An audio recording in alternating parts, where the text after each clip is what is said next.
This episode of the podcast is brought to you by Rock and Roll Denim, Bill Fick Ford, the WCRA, and Resistol. Attention all rodeo athletes. Join us for the Cowtown Christmas Championship Rodeo in December. Over $360,000 in prize money in the historic Cowtown Coliseum in Fort Worth, December 14th through 17th. And no entry fees. Qualify using the VRQ for the Triple Crown of Rodeo $1 million cash bonus, featured on a CBS network broadcast. To get started, go to the App Store, download the WCRA Rodeo app, and hit nominate. This is your chance to rodeo in December. Nominate today or visit us at WCRArodeo.com. Guys, another year has ticked by. Challenging year, but there was somebody you could rely on if you needed a new Super Duty pickup, and that was Bill Fick Ford. Once again, the #1 Super Duty dealer in the entire country. You guys have seen what's going on in the car business, in the truck business. You're seeing trucks being sold for thousands above MSRP. Well, if you go to Bill Fick Ford, it doesn't matter where you are at in the continental U.S. He will take care of you. He will stand by the product, and he will not take advantage of you. Guys, Bill Fick Ford is the only place you can go in 2022 for a no-bull discount. Bill Fick Ford. What sets Resistol apart is the legacy of the cowboys who wear the brand. These traditions are passed down from fathers to sons, from heroes to future champions. Since 1927, Resistol has been handcrafting the finest American-made cowboy hats. Generation after generation, we live it every day.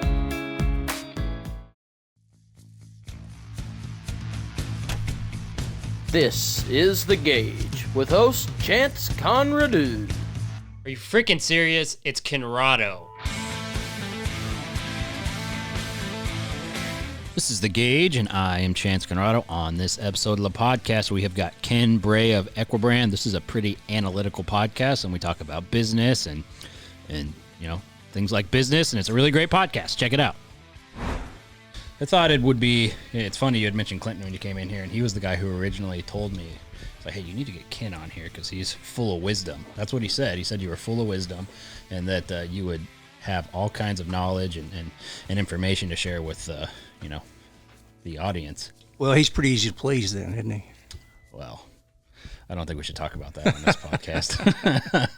But yes, he is. But I highly doubt that because he doesn't really give people compliments very often. So, yeah, I think you have an interesting probably perspective on a lot of things, I would guess, just based because you're really tied into really one of the largest businesses that actually is in this part of the Western world. And it's hard to do, to carve out a large business in the Western industry. We figured that out ourselves. But how long have you been doing? How long has Equibrand been a brand? Equibrand has been a brand since '95.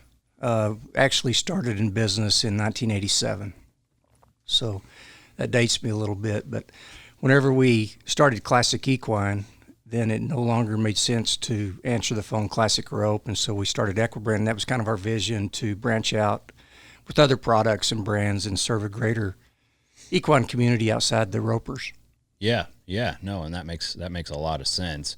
And you've really diversified, which I think, like, if you're thinking about business in a subculture, which obviously you've had to do because that is your whole business, I guess you have to figure out how you can reach as many of those people and be diverse as possible so you don't get stagnant. I'm assuming that was the idea behind all that. Yeah, it was just an opportunity to grow. We really had some early success, hard-earned, hard-fought, but with the rope division side of it, and we're servicing a consumer that, you know, used other products. We just saw an opportunity in the market, and then also just really had an interest in reaching out to the greater equine community from the Western sports side of things. Let's jump back a little bit and get a little bit of your personal backstory and kind of what led you to wanting to do this. And then I'm sure you've got a lot of really good information and maybe even advice to people on what path to take in the Western world if it's not pro rodeo. Because I think a lot of people, myself included, at some point you fall into, what should I do, like with my short time on this earth, if it's not going to be roping or barrel racing or whatever that is? Because let's face it, that's a small group of people who can make that work for their entire life. And anyway, if you would, get into some of your early history, if you want to call it that. Just grew up in the Western industry, really. My dad was the son of a rancher, and so we grew up in the cattle business, in the feedlot industry, and rodeo, horses, horse racing was a part of what we did. It was the culture we lived in, and we just didn't really know anything different. And followed that on, into high school rodeo and college rodeo, and found myself in Stephenville, and graduated from school, broke and no money and ready to start a career. I really couldn't afford to go rodeo. If I'm being really honest, I'm not sure that I either had the horses or the raw talent to make it very long. And so, because I was working my way through school and that, just surviving was a priority. Not my roping was way on the back burner at that time. And but I loved horses. I always had a passion for horses. We always started and trained our own horses, and worked for horse trainers while I was in school. Got to work for some really cool people like Joe Stiles at the King Ranch for a period of time, and Bruce Reeves, who actually had Little Peppy up until a couple of months before the NCHA futurity, and of course Buster Welch went on and did amazing things with him. But so I was tied around some people that really knew how to make a great horse, knew a good horse, knew how to make a great horse. So I wanted to be a horse trainer, and my parents pushed me towards a business route, and didn't know what I was going to do. Took an aptitude test at the college, just confused as all get out, like a lot of kids are in school, getting out of school and not knowing what the industry held. And it said that I had an acumen for finance and marketing, and had a buddy that roped at a really high level that also had a bank job, and said, all right, well, I'm going to be like Gary Knox. I'm going to be a banker. And so I drew a circle around Stephenville, interviewed with banks, tried to get on as a banker. And after I'd graduated from Tarleton State, and was your degree in finance? Is that what you did, or? And I had a minor in accounting, but I majored in marketing. Mm-hmm. So just because I wanted a more broad general business degree, really, and marketing applies to it all. So that's why I went that route. But at the same time, I interviewed with some trainers that I respected, that I wanted to, go to work for as an apprentice. I had to get some income because I had nothing, and so it had to come with some compensation. I was hired by a trainer that I respected, and it was kind of a storybook thing. I, lived in a small trailer house with a lot of other guys, and here was this opportunity. There was a new brick home and good training program, good breeding program, had the horses coming behind, and so this was kind of a storybook opportunity that didn't play out like so many things in the horse business does.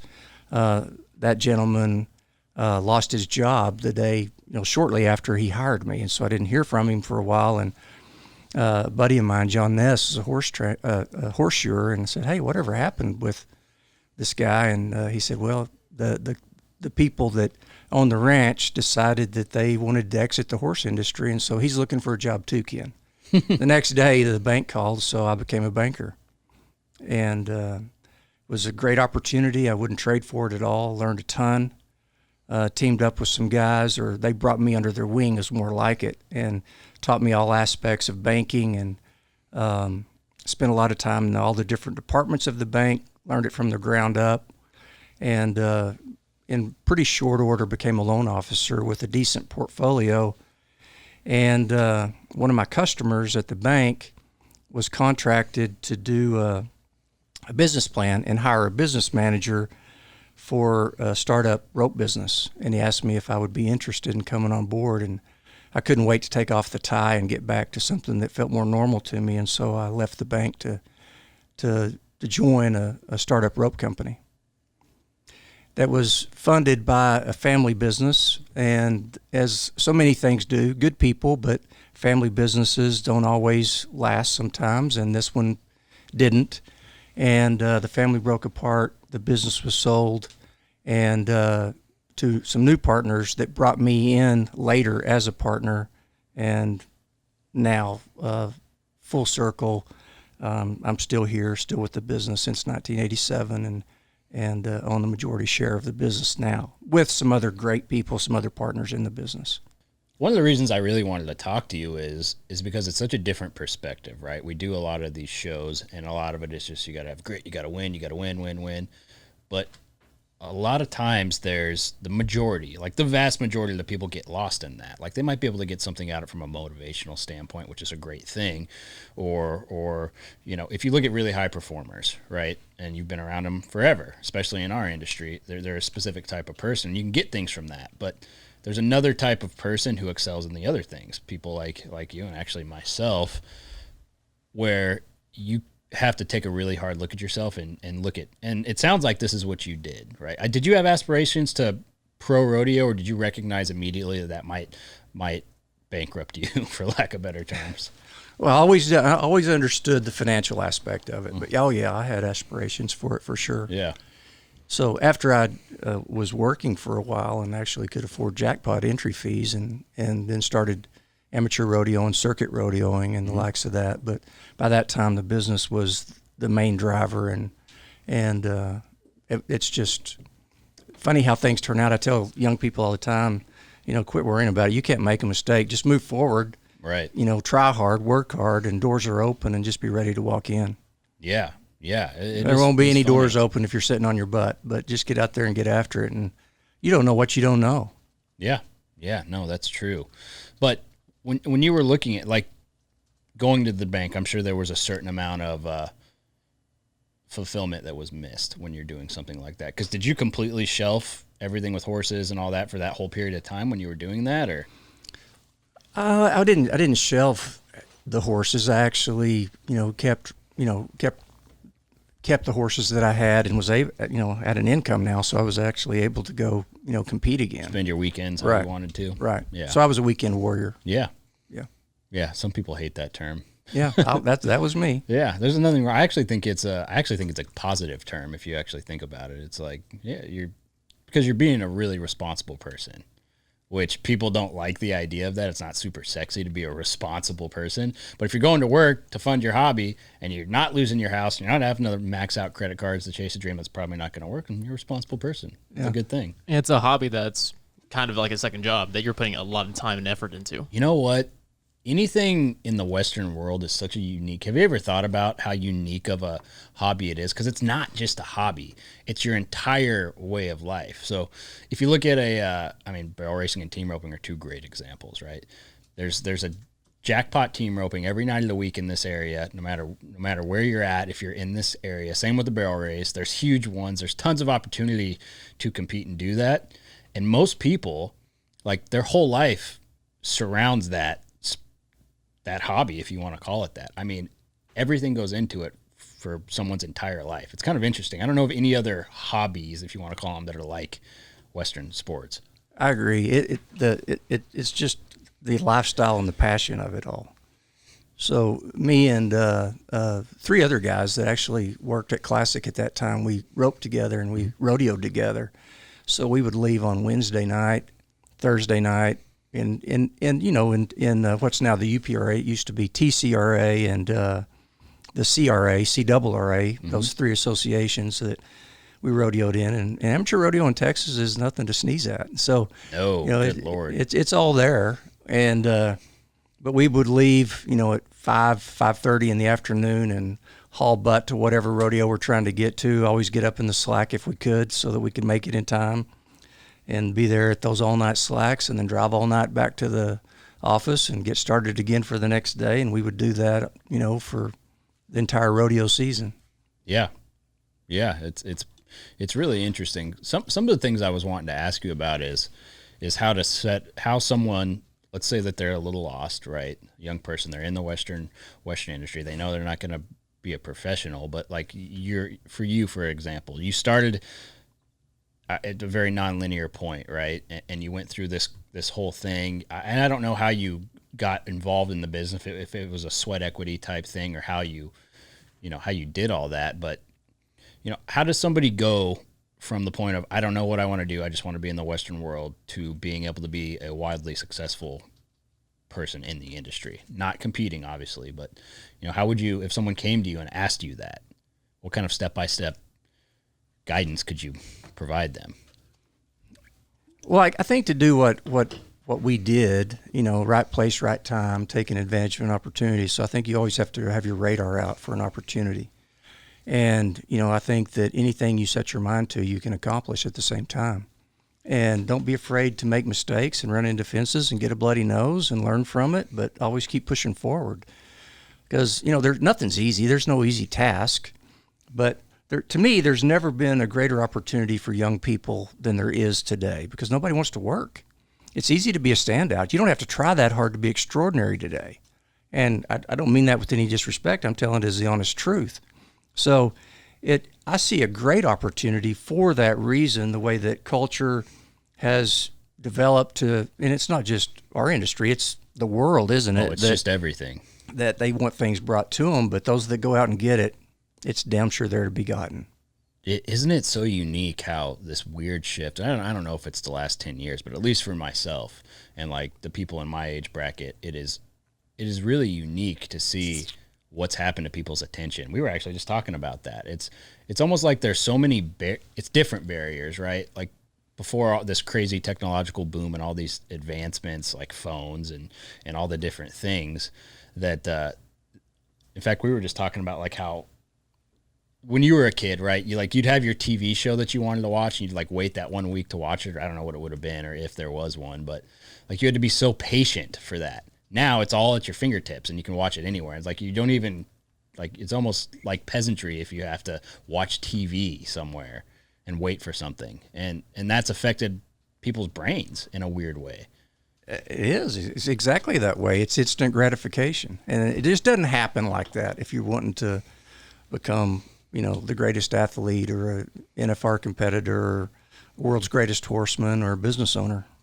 It's a grind. You just gotta be a fan of the process. Yeah.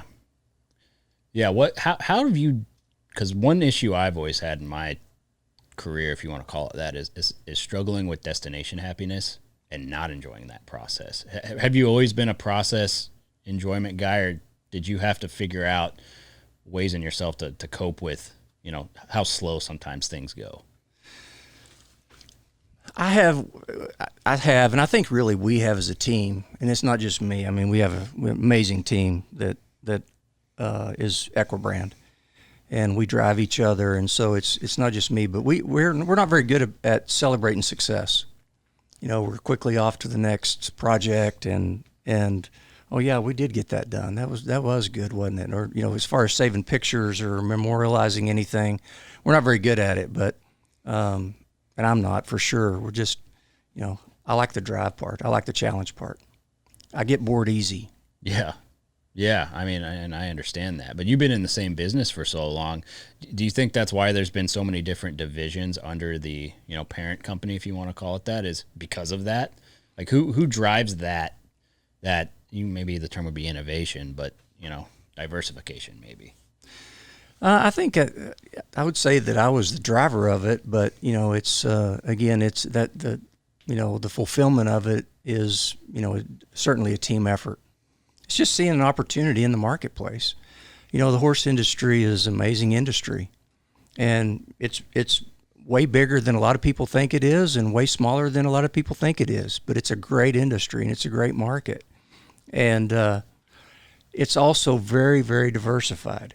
It's extremely fragmented, and so it's not easily tapped into because you can't fake horse, and you can't fake anything within the discipline. So multiple languages are spoken in the horse industry, and you have to be able to talk to a barrel racer the way that she understands how to be talking to, or the way that she wants to be spoken to, which is different than how you'd speak to a reiner. It's just a different culture within the culture, so to speak.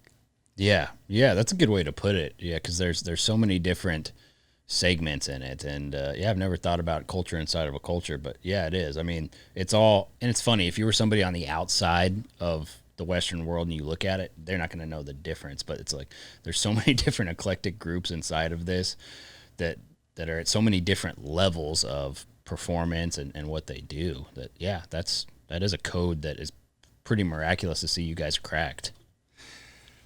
Well, we did it with help and work. You have to take a sincere interest in the consumer, and you have to have a true respect and understanding of their sport. And, what we try to do is be problem solvers. Train, compete, win is our slogan for Equibrand.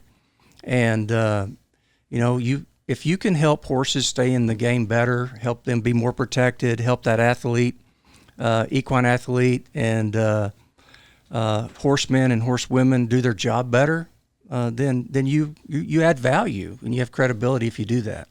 But you can't fake it. Yeah. Yeah, and I think that really shines through, like, with businesses, because everything is a cloak and a mirror at this point, with 90% of people who are putting out products and, wanting somebody to invest in that product. And there's just very little genuine, there's not really much ethic, there's not very many ethics in what people do anymore to make profit. And it's to be credible in the industry. I don't think that you can ever slow down. What you did yesterday doesn't matter. You have to continue to move forward. You can't just sit on one product and think that that's going to carry you through. So, product development is a big deal for us. 80 to 100 new products for the last I don't know how many years, and continually tweaking even the flagship products that we have to make them better as we go. But you have to be out in the barn. You have to get your boots dirty, and not a lot of people want to do that either. So you have to be amongst the horsemen, and you have to listen to what they need. And again, our team is made up of people that are in the horse industry. So there's just something about a horse, and if that passion just pulls through, and it makes you want to get up in the morning and do a good job and see what you can do different and better today. Guys, rock and roll denim has absolutely changed the game when it comes to the performance and style in Western jeans. Top competitors like Shad, Tim O'Connell, Shelly Morgan, you name it. Your boy right here, we're all wearing rock and roll denim. Inside and outside of the arena, it gives you the flexibility you need to win, as well as looking absolutely great in your interviews, appearances, whatever it is you're doing. Even when you're just doing podcasts like me. I had a chance to go to Rock and Roll Denim's factory the other day and pick out all the pants I wanted. Here's the thing. I got to try on a bunch of their new jeans. I love the men's revolver jeans with the reflex stretch technology because they're comfy. They're not stiff like some of the other jeans. Go check them out at rockandrolldenim.com or follow Rock and Roll Denim on Facebook and Instagram for the newest trends in Western fashion. rockandrolldenim.com. Yeah, we've talked about it almost probably to people listening like ad nauseum about the weird connection between humans and horses, but I mean it's just centuries and centuries and centuries old. I mean it predates most anything that we see in this world. Yeah, horses make people happy, and it's it's incredible to me, and I'm so proud of the industry. And it has a lot to do with I guess just the core and the grit of people that throw hay over the fence. And there's just something different about them. They're a little tougher. They're definitely focused and they're driven on what they like to do. And there's people that are just every bit as passionate about trail riding as they are running down the fence at the snaffle bit futurity. You know what I mean? So it's there's just a connection there, but that connection doesn't go away. It's there every day. It's morning and night, and you have to take care of it. And so even whenever we go through a cycle and economic cycle, the horse industry pushes through because it's what people do. It's just part of their life. I talk to business people everywhere all the time outside of this just to try to gauge what's going on in the world. Because if you have a business, right now is not great. It's not a fun time to try to project what's going to happen. But there is a bit of recession-proof in what you guys do because, the people who have horses, they're going to go without before the horses do. And that adds some protection to businesses like yours, whereas, maybe some other commodity businesses that have nothing to do with it, they're not protected. So it's really unique. Yeah, it's unique, but it's also what people do. It's just that we happen to do it with a horse because whenever people, through tough times, you usually try to do something that makes you feel better. And for us in this industry, the horse does that for us. It's our fix, isn't it? Yeah, it really is. Yeah, it is. There's a reason that they use them for therapies and all these different these different things. There's just something healing about it. And then there's a whole sense of pride that you can get. Like there's a lot of kids who the only thing out there is like their parents' little dink ranch and the few horses out there. And like you can put so much effort into caring for those horses and riding those horses that you get a sense of pride and a work ethic just from the fact that you were born on that ranch and had to take care of something or farm that can really carry you far. And I'm sure you notice a trend with a lot of people like yourself and people who come from that background is just the complete and total lack of fear for the hard work because you've known it your whole life. It makes stuff in like the domestic world a little easier, don't you think? Like I said, they're just tougher. There's just a little more grit and a little more try. And what was it Clinton said that you don't drown in your own sweat. Yeah. So, you've learned how to get up early and be responsible and take care of something. And so that carries on through. Yeah. Who's better at just those one-liners than him? He's just the best at random one-liners that really the only information you need. You're not going to drown in your own sweat. It's like, it's a good point. You're probably not going to drown in your own sweat. But, everybody's so afraid of it for some reason. Yeah. When you're looking at like the world and the way it is right now, how much of that do you take in? Like, are you spending a lot of time analyzing trends in the market and looking at what's going on geopolitically and all that stuff to try to plan your guys' continuation? Or, I mean, what do you observe as the CEO of your company? Participation. So that's the real driver. So just like anybody else, whenever things are going on in the world, that seem unsettling, you have whatever news media that you gravitate to find out what's going on in the world and try to figure out why in the world that is going on in the world. But really the main thing that we look at is participation. And even through everything that's going on today, the horse industry is incredibly strong. At the high school level, at the junior high level, barrel races, rodeos, ropings, jackpot team ropings, cow horse events, cutting events. It's super strong right now. So even though the world is pulling back some, and I get it, understand it, costs are higher, inflation is real, it has just not impacted yet at the participatory competitive level. When you look at it, now we're getting into other topics, but why not have a little bit of a worldly conversation too? We've hit a lot on the Western stuff, but when you're looking at it, because everybody seems to have a different opinion, like you guys went through the whole 07, 08, 09 thing as a company because you've been around so long, and so you are familiar with this sort of thing as a business, surely. And when you look at it, what do you actually think is gonna happen? There's some people saying it's going to be the worst financial crisis of all time. There's other people that are like, it's just going to be a really soft, little subtle reset. I would rather have that. Obviously, I think we all would, but I wish I had the crystal ball. I'd be worth a lot more money if we had that, for sure. Yeah, I was like, I would have dumped everything into Tesla and Apple. Forget businesses. Yeah, no doubt about it. I guess all I can really say is that. Since 1987, we've been through a lot of different presidents and we've been through a lot of different business cycles and economic cycles, and the industry has continued to evolve and grow. So I try not to get too caught up in it, because if you do, it just drives you absolutely crazy.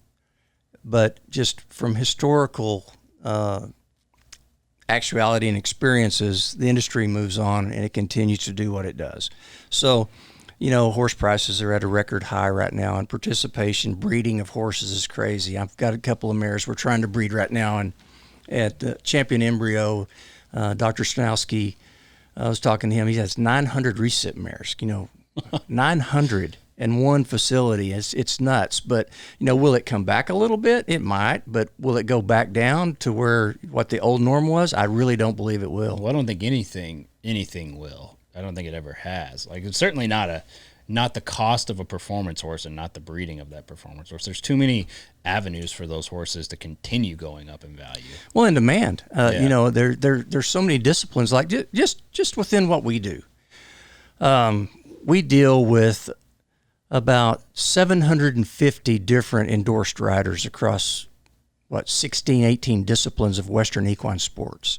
So that includes cowboy mounted shooting all the way to rein cow horse riders and trainers, to WPRA barrel racers and futurity riders in barrel world, goat tires, you name it. So if you look at the fragmentation of it, there is just so much out there, and it's growing within all of those sectors.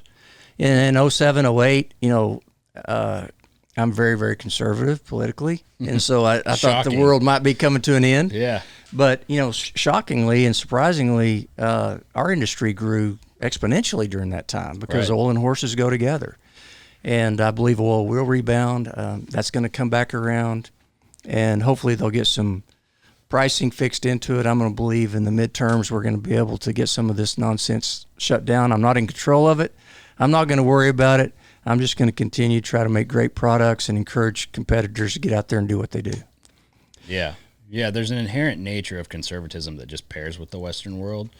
But, yeah, I mean, the whole thing is just a really interesting – and actually, I don't know any business owners in any segment that don't have some type of conservative value. Like, they might be a little social liberal or whatever, but as far as, like, core values and when it comes to – operating a business, I mean, you do have to be a conservative person to, fiscally operate them. But yeah, it is interesting. Are you seeing things that remind you of 07, 08 and that time period? To be honest with you, what this period right here reminds me of more is the beginning of COVID. Yeah. That's what it feels like to me, because at the competitive level and what you see with people, the engagement that people have with their horses right now across all disciplines of equine is still at a high. But what in the houses or what you see with store owners or whatever is just like, a little bit of a deep breath and a pause. And it feels more like that to me than anything else. Sure. That's an interesting perspective. I don't think I've heard anybody say it that way. I was by Teskey's last week. Went there on a Wednesday, and just to see what was going on, just to get out, and showed up at 10 o'clock. There was 2 parking spots left in the entire parking lot. Wow. At 10 o'clock on a Wednesday. Really? So, it's we're in a bubble in our industry. There's no doubt about it. But our industry just typically is not affected like what you see mainstream America. Yeah, I mean, it really is interesting. And thank God for it. Yeah, I mean, it's really unique that it is so well insulated. Yeah, and I can say that with some confidence too, because we through our various brands, we sponsor a ton of events a year, well over 100, and we do that most of the time with boots on the ground at the event. So we're out there, right? And our team is out there, and we see what's going on, at the junior high level, at the National Junior High Finals Rodeo that just wrapped up. National High School Finals is fixing to start. We just finished the Texas High School Rodeo Finals, and all these other horse events. Had Jay Johnson just got back from Sherry Servy's youth barrel race in California. We're all over the place, and we're just not seeing any back off right now amongst the competitors. Yeah. Yeah, I mean, that's super encouraging to hear that, especially with someone who has so many people boots on the ground, as you said. But what is kind of a day in the life of a Ken Bray look like as an operator of a company like this? I mean, how do you set things up? I mean, I've got to talk to CEOs of some pretty big companies at times, and everybody has a different approach. Some of them are pretty strict. Some of them are more idea guys. Like, what is your day in the life of look like? I'm in the office at least 4 days a week, and then every day I ride every day. I like the young horse deal, and so I have 1 or 2 horses of my own that I'm training or trying to bring along. That's kind of my. I'm not old enough to play golf yet, so that's what I do. I still like the horse part of it, and I rope. But business wise, as I mentioned to you earlier, I've been in this since 1987. We've got a pretty remarkable team. And so we have, good people that are taking care of the various departments. We manufacture. We have 5 manufacturing divisions. We have 3 different locations, and we do a ton of outsourcing because we don't make anything in the United States anymore. Right. So we have to bring in most of the raw materials from out of the country. So I'm heavily involved in just checking to see where we're at with regards to production, monitor sales every day. I get a number of desktop reports emailed to me every morning, so I can see what's going on in the business, every aspect of it, and keep my pulse on it that way, and meet with the people that I need to meet with throughout the day or the week, and do my horse thing. I mean, it sounds like a pretty good life for a cowboy. Yeah, I've got the best of both worlds. I mean, to be able to make a living in the horse industry is the greatest blessing.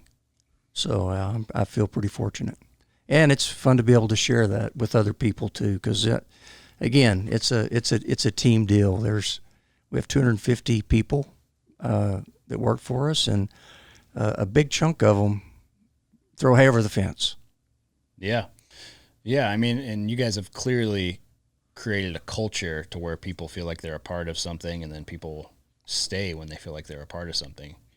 Yeah, it's fun to be to have an engagement actually at the event level, and to be able to help producers and associations put on better events, and help them create events that drive people to want to load up and go compete.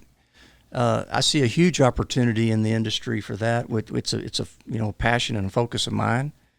I'm still a part of Texas High School Rodeo Association. I'm president of that association, and so we put on a big event there with the Texas High School Finals, and had a stint in the team roping industry. We owned USTRC for 20 years, and production quality is essential, and customer service at events is essential.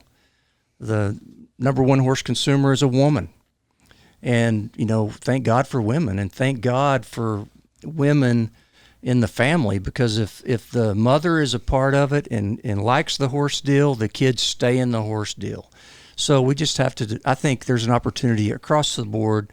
And I'm not bashing any association or any event producer or anything else. Sure. I'm just saying that, and you've had some other guests. I think Dale Brisby even, talked about the responsibility that everyone has in this industry to promote our sports, promote our Western sports, whatever it is, whatever your passion is. You really do, and I think people are finally grasping that, like on the competitor level, because for a long time, and there's still outliers, but you just couldn't get people to promote the industry outside of, their direct line.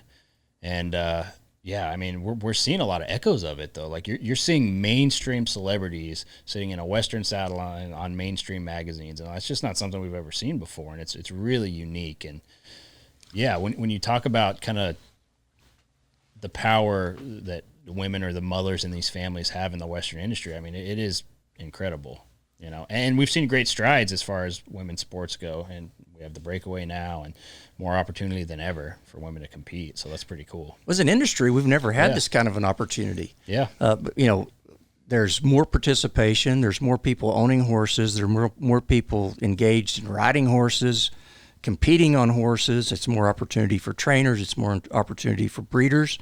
And, I really give a ton of credit to Taylor Sheridan and the whole 1883 and Yellowstone effect and what that's done to the industry. The Yellowstone effect is exactly what it is. Who would think that a ranchy show now, I mean, there's some over-dramatizations of that show, but you have to do that for production value and to keep people hooked. But, I mean, it's unbelievable. Everybody knows what it is. Everybody watches it. Like, I don't think I've ever met a person who hasn't. Yeah, I mean, he's an amazing writer. Obviously, the scripts are, if you don't have to ride a horse or have a horse to enjoy the drama of the program, but there is something about a horse, and people are drawn to that Western lifestyle, and they're drawn to the cowboy way and the horse. And I'm grateful for the way that he's engaged our industry in it with our cutters and our reiners, and making things better beyond Yellowstone with events, Teton Ridge, what they're doing, and getting involved in horse sports and helping, our equine athletes and competitors and growing it. And then, thank goodness for Jeff Metters and Patrick Gotch and what they got going on with the Cowboy Channel. So, the world can see what we do and they like it. And the growth in viewership of the Cowboy Channel is phenomenal. It is. And we all benefit from that as an industry. So I see it as a rising tide. And just because it's a rising tide, that doesn't mean that each and every one of us, if you've loved this industry, if you've loved the horse, if you've loved participating in Western sports, then get off your butt and invite somebody to come and play or help somebody get involved in what we do, because it takes us all. It does, yeah. And you can really have a big effect on the world and the industry without a gold buckle. Like, we were learning that. And it's just as, vital. You can't put it all on a select group of people's shoulders. I mean, when you're in an industry like this that is so big, I mean, we're talking billions of dollars. I don't think people would realize how big the Western industry is. And it's all grassroots, though. Yeah. Individuals can make a huge difference. I mean, just look at, look what you've done and what certain people have done. And even like a show like this, the amount of people that it reaches, it makes a huge difference. Yeah. So. Yeah. You're another example of that. With what you do and the people that you bring on this show, I'm not sure, I live up to that group of celebrities that you've had here, but, keeping people engaged and learning more about horse sports, learning more about our industry is, it's an awesome thing. I appreciate what you're doing. I appreciate that. And likewise, and the valuable insight and just the time. I know you guys are busy, so to take the time and come here and sit down with us for a little bit is super valuable. And thank you. And yeah, you guys have a great company, and all industries need them. So thank you for that too. Thank you.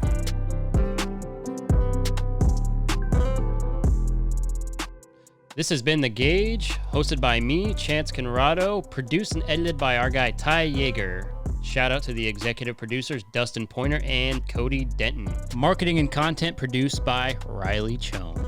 Make sure to rate and review this podcast, as well as follow The Gauge on Twitter, Instagram, and Facebook. And make sure to subscribe to The Gauge wherever you get your podcasts. We'll see you guys next time.